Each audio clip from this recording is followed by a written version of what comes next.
Hey guys, and welcome to the fish room. I'm Rachel O'Leary and we are down here in the fish room, and today I'm going to be shuffling fish from this wall to the racks that we set up a couple weeks ago. Now, I can hardly believe it's been 5 months since my knee replacement and 2 months since my husband's accident and my daughter's hospitalization. I'm really happy to report that things are starting to really get back to normal. My husband should go back to work next week. My daughter's doing really well in school. My knee is gonna take a bit more time. I can work down here and I can maintain all of my tanks pretty easily, but I can't stand on the concrete to pack orders.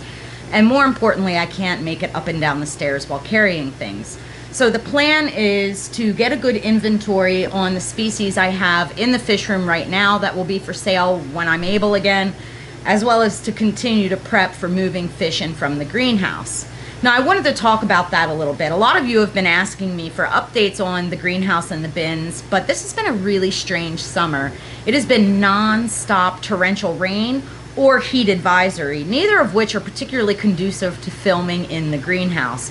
I'm really hoping that things will settle down weather-wise this week so we can get out there and take a closer look. But so far it seems like there's lots of fry, there's lots of shrimp. I'll probably start by moving the shrimp into aquariums and then the fish. Now, the tubs that are in the yard will take a little bit more work than the ones that are in the greenhouse. The ones in the greenhouse, I've been using my source water in order to top off about every 4 to 5 days. Therefore, those parameters are going to match the ones down here in the fish room a lot more closely than the tubs that are in my yard. You see, those have been fed by rainwater, and with how profoundly rainy it's been this summer, they are very, very dilute. So what I'm going to have to do for those species is move rainwater into the aquariums in order to match their environment, and then gradually over time we will get them back to the tap parameters. Now, you may be wondering when is a good time to move species in, and generally speaking it's the same as when it's a good time to move species out, and that's when the night times are dipping down to the 50s and the daytimes are still warm.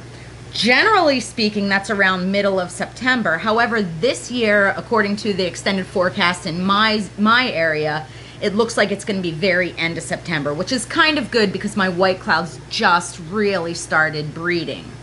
Anyway, let's get to work down here in the fish room. I just wanted to take a quick minute to thank all of you that have been so supportive of me over the past 5 months, and most importantly, the past couple months. I am just so relieved that my husband is regaining use of his arms, that my daughter seems to be improving. But this, as well as my knee, is a marathon, not a sprint. Everything's going to take a bit of time, and I'm trying to do the best I can with the physical limitations I have in order to provide you guys with interesting content. Now, the goal is to get all of the top aquariums that are not aquascaped emptied today, which means this one here that currently houses chili rasboras, as well as this very end one, which houses, well, not that one, as well as this very end one that houses my Amano shrimp. So I'm going to go ahead, collect the plants out of those, then catch the critters and move them into a different aquarium.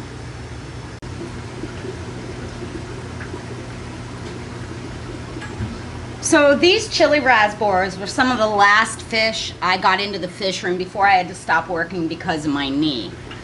And it looks like they came in December 10th, and I really don't remember how many are in here. So we'll discover that together. Now, this aquarium is chock full of tons of Anubius, which I'm going to transfer to a bucket, and then we'll use them at a future time. There's also a bunch of guppy grass in here, since guppy grass seems to grow everywhere for me. But there's also a fair amount of hair algae, so some of the plants will be discarded, but most of them will be kept to use for future projects.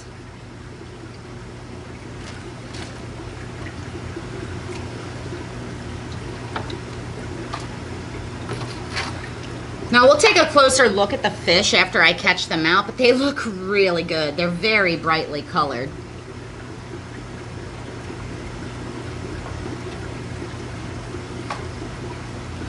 And again, I'm Gonna probably use these for a project that I haven't shown you guys yet, which is a 20 long that a friend of mine aquascaped for me, which will be a black water setup, and I think you'll really like how these guys look in that environment. And that video should be coming out soon. I'm trying to get a progression of growth on it before I release it. I'm gonna go ahead and drain this tank and make sure I got all the fish, as well as remove some of the snails that are still living in there.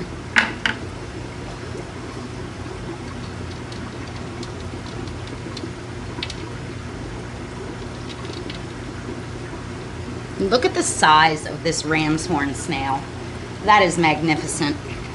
I went ahead and drained the tank, rinsed the filter in my bucket here, and put it back in the aquarium. Now I'm just going to refill it. Now, this is the Anubius I pulled out of that little aquarium. I'm going to move it into the tank that I'm going to put the Amano shrimp in from the other tank we're going to break down today, because it does have a little bit of hair algae, and they'll clean it right up for me. Now it's just lather, rinse, and repeat with this aquarium too. Shrimp are a bit trickier.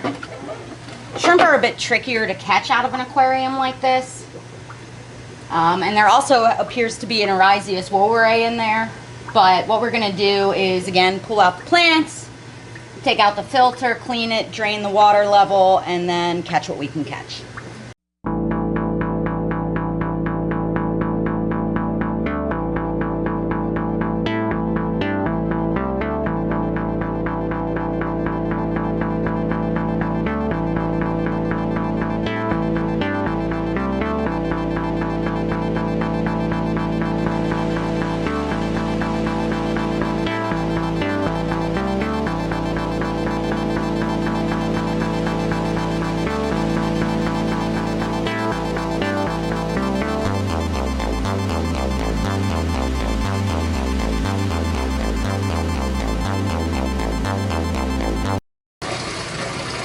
Just refilling the aquarium, I cleaned the sponge filter, I moved all the Amanos into this container here to be moved into an aquarium, which I'll show you shortly.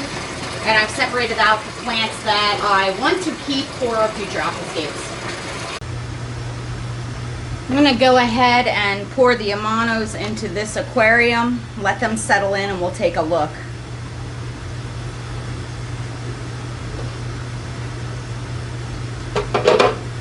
This aquarium, I do have a ton of plants in, mostly those that are covered with hair algae.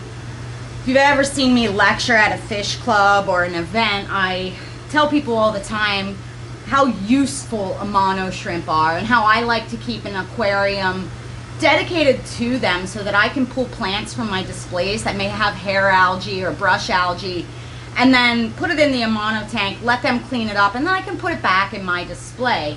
Now that's a band-aid fix for the underlying cause of algae in some of our aquariums, but I find it to be super useful and it works awesome. These are the chili rasboras I caught out of that aquarium. I'm going to add them to the display where they're going to live, but you guys can't see it just yet, so make sure you're subscribed so you don't miss that future video. So the progress is, the top row is basically ready for new aquascapes. We're going to keep this 20 that I did, the breeding tank for the 306s, and that center one is the secret tank that you guys will see as it grows in more. Up next we'll be breaking down this aquarium and this aquarium. I have to decide what to do about the blacktail killer tank and the super red bristlenose tank, but they'll be staying at least for a while. As always, thank you guys for your continued support. Let me know below if you have any comments, suggestions, or questions. And don't forget the catfish convention is coming up October 4th through 7th. I'll be doing a live demonstration on how to build a Hillstream aquarium that Friday. It's located in Herndon, Virginia, and more information can be found on my website, MsJinx.com. Hey guys, and welcome back. I'm Rachel.